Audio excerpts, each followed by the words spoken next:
Ako nga pala si Kugman, dating kawatan, ngiladog batasan, at hanggang ngayon, hindi pa ako tuli.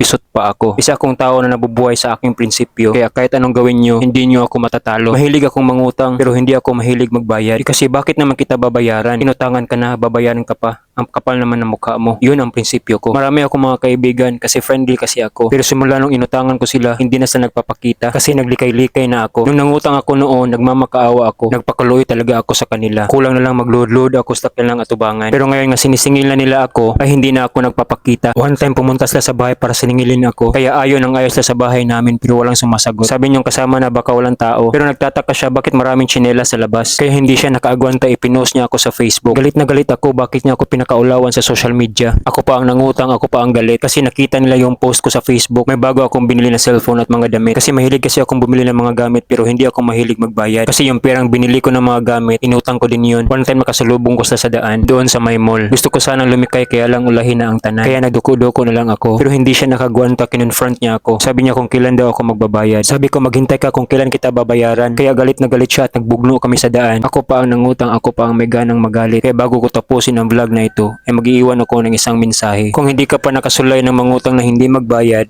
panulay mo.